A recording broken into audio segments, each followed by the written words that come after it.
Let's fight बयानबाजी। महात्मा गांधी के हत्यारे नाथूराम गोडसे पर उमा भारती ने एक प्रभावी बात कही है। एक टीवी डिबेट में उन्होंने कहा कि नाथूराम गोडसे ने जो पाप किया उसे आतंकवाद शब्द में नहीं बांधा जा सकता। गोडसे ने महात्मा गांधी की हत्या की, जो आजाद और आत्मनिर्भर भारत का सपना देख रहे थे। उमा भारती ने कहा कि गांधी के उस सपने की हत्या करने वाले के पाप को सिर्फ आतंकवादी कहकर कम नहीं किया जा सकता। उमा भारती का ये बयान सोशल मीडिया पर छाया हुआ है। कह नहीं सकती, क्योंकि नाथूराम गोडसे ने जो पाप किया है वो आतंकवाद शब्द से पर्याप्त नहीं होता। उसने जिस व्यक्ति को मारा है वो व्यक्ति एक सपना देख रहा था कि आजादी के बाद का भारत कैसा होगा, और उसने लीड किया था आजाद भारत के मूवमेंट को, महात्मा गांधी जी ने। और फिर वो एक कल्पना किए हुए था कि आजाद भारत का स्वरूप कैसा होगा। तो उनकी एक कल्पना ये थी कि आजाद भारत का स्वरूप जो होगा वो आत्मनिर्भर होगा, और आत्मनिर्भर भारत जो होगा वो अपनी आत्मा पर निर्भर होगा, वो विदेशी लोन पर निर्भर नहीं होगा।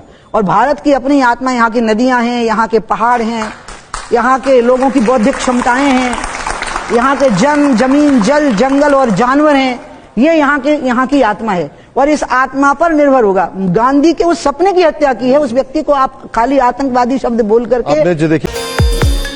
जम्मू कश्मीर के मुख्यमंत्री उमर अब्दुल्ला ने कहा कि राष्ट्रीय ध्वज की गरिमा और इज्जत बढ़ाना हम सब की जिम्मेदारी है। उन्होंने एक मिसाल दी कि कैसे एक आदमी ने अपने घर में तिरंगा फहराने के अधिकार के लिए कोर्ट में लड़ाई लड़ी और कानून तक बदलवाया। उमर अब्दुल्ला ने कहा कि आज हर भारतीय अपने घर में तिरंगा लहरा सकता है। इस तिरंगे के लिए कई लोगों ने जान दी। अगर इरादा पक्का हो तो अकेला इंसान भी बड़ा बदलाव ला सकता है। अक्सर हम या तो ये बात खुद कहते हैं या किसी से कहते हुए सुनते हैं कि मैं अकेला ही हूं, एक ही हूं, क्या कर सकता हूं, अकेले क्या बदल सकता हूं। लेकिन वो दौर याद रखिए जब हमें अपने घर पर अपने तिरंगे को लहराने की इजाजत नहीं थी। मुल्क का कानून ये था कि सरकारी इदारों पे मुल्क का झंडा लहराते हुए दिखता था, सरकारी मकानों पे मुल्क का झंडा लहराते हुए दिखता था, लेकिन अपने घरों पे, अपने दफ्तरों में, अपनी जगह हमें इस झंडे को लहराने की इजाजत नहीं थी। और इस मुल्क का एक बाशिंदा अकेले निकला इसको बदलने के लिए।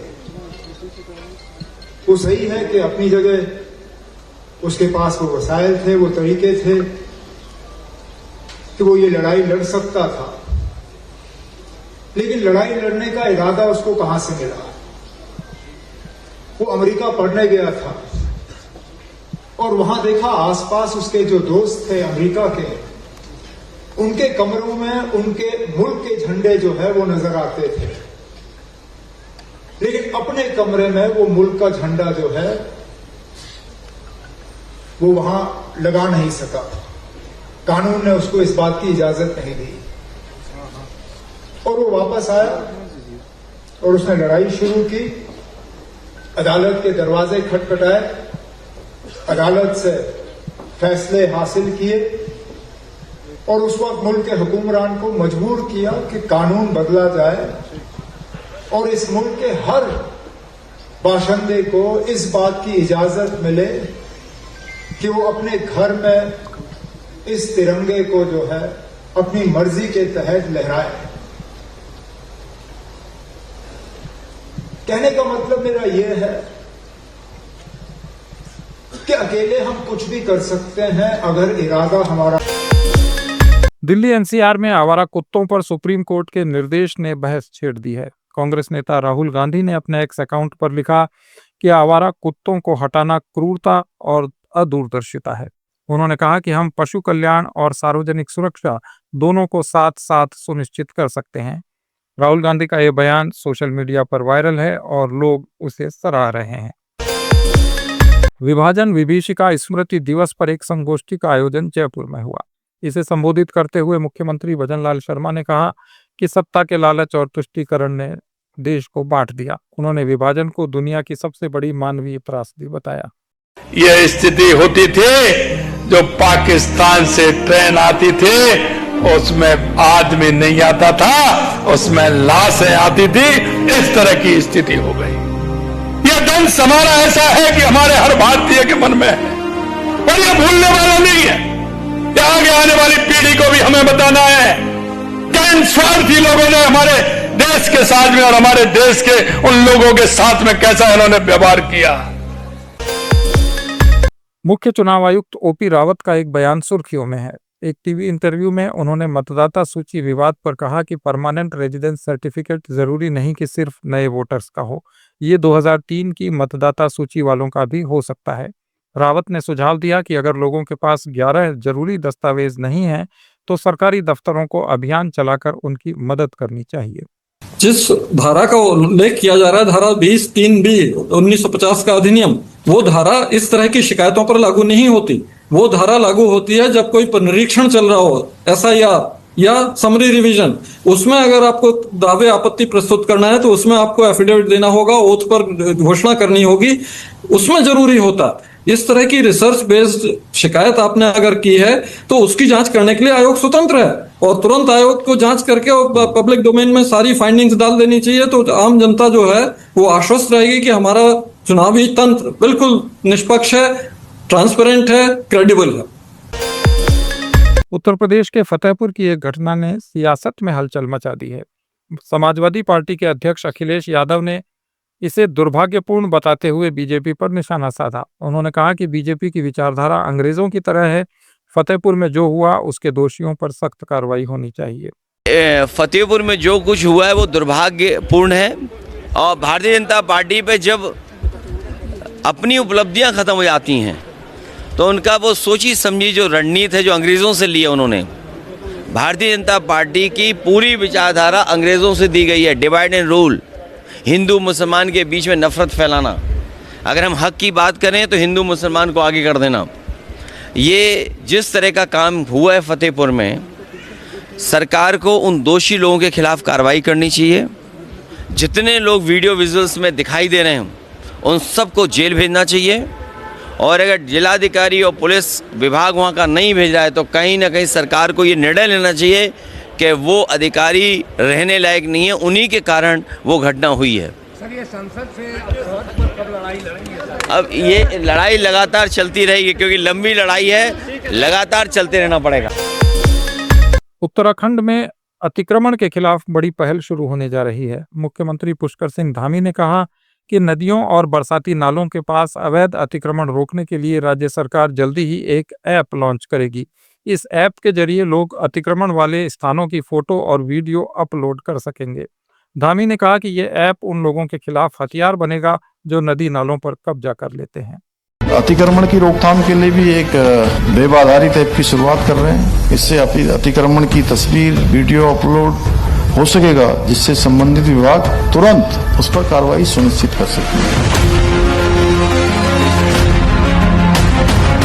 कोई भी अतिक्रमण होता है, नदी नालों के किनारे कोई निर्माण कार्य होता है, कि अब जिसके क्षेत्र में भी ऐसे अतिक्रमण होंगे नदी नालों के किनारे कोई सरकारी जमीनों पर, तो उस क्षेत्र के पटवारी की जिम्मेदारी होगी, उस क्षेत्र के लेखपाल कानूनगो की जिम्मेदारी होगी, उस क्षेत्र के SDM और तहसीलदार की जिम्मेदारी होगी। उनका उत्तरदायित्व तो होगा, चाहे वो इस स्थान से ट्रांसफर होकर कहीं दूसरी जगह भी चले गए होंगे तो भी उनकी वो जिम्मेदारी में शामिल होगा।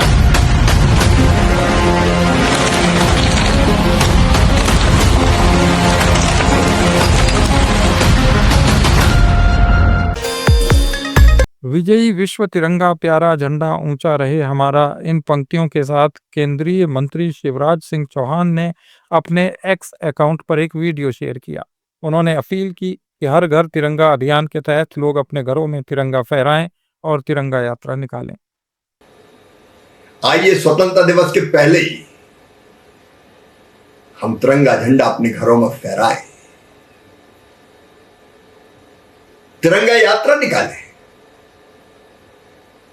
13 तारीख को मैं स्वयं दोपहर में 1 बजे विदिशा के माधोगंज चौक से तिरंगा यात्रा के साथ रायसेन रवाना होऊंगा। मेरी सभी बहनों भाइयों से अपील है, वो समाज के किसी वर्ग के हों, वो छात्र हो, विद्यार्थी हो, नौजवान हो, किसान हो, व्यापारी हो, बुद्धिजीवी हो, हम सब भारतवासी हैं। आइए धूमधाम के साथ तिरंगा यात्रा निकालें। शिवराज सिंह चौहान ने यह भी कहा कि भारत दुनिया की चौथी सबसे बड़ी अर्थव्यवस्था बन चुका है और जल्द ही तीसरे स्थान पर आ जाएगा। उन्होंने लोगों से अपील की कि देश में बनी चीजें ही खरीदें और देश में बनी वस्तुओं को अपनी जिंदगी में शामिल करें। हमारे देश में कौन सी चीजों की कमी है? हमारे देश में हर चीज होती है, लेकिन कुछ लोगों को रहता है शौक, इंपोर्टेड खरीदूंगा, इंपोर्टेड खरीदूंगा, इंपोर्टेड खरीदूंगा।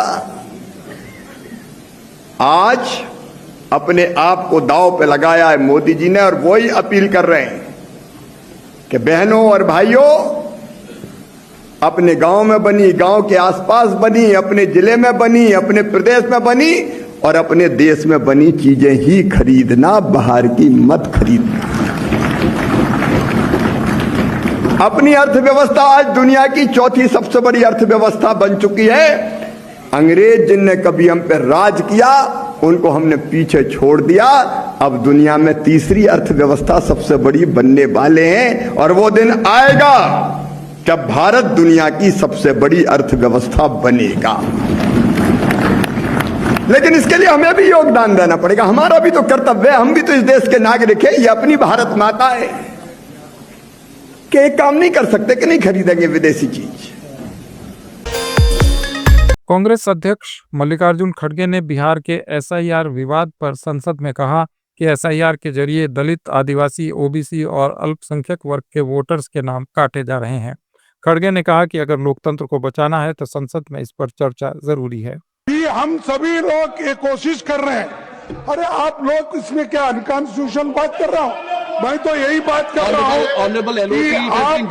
कि इसका सबसे ज्यादा असर गरीब, दलित, आदिवासी,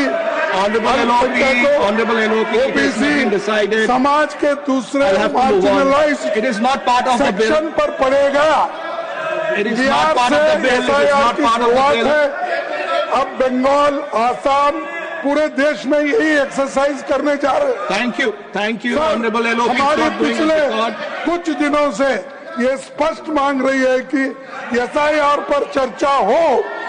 विपक्ष चाहते हैं सदन चले, सभी जरूरी मुद्दों पर चर्चा हो, लेकिन बीजेपी सरकार नहीं चाहती है। और ये नहीं, ये हमेशा वोट चोरी करके। हिमाचल प्रदेश के मुख्यमंत्री सुखविंदर सिंह सुक्खू ने अपने एक्स अकाउंट पर एक वीडियो शेयर किया और कहा कि हिमाचल का प्राकृतिक खेती मॉडल पूरे देश के लिए मिसाल बन रहा है। उन्होंने कहा कि मेरा सपना था कि गांव आत्मनिर्भर बने और मेहनतकश किसानों को फायदा मिले। हिमाचल प्रदेश पहला हिंदुस्तान का राज्य बना जहां प्राकृतिक रूप से उगाई गेहूं का मूल्य 60 रुपए प्रति किलो के हिसाब से तय किया गया। मक्की का मूल्य 40 रुपए से तय किया गया।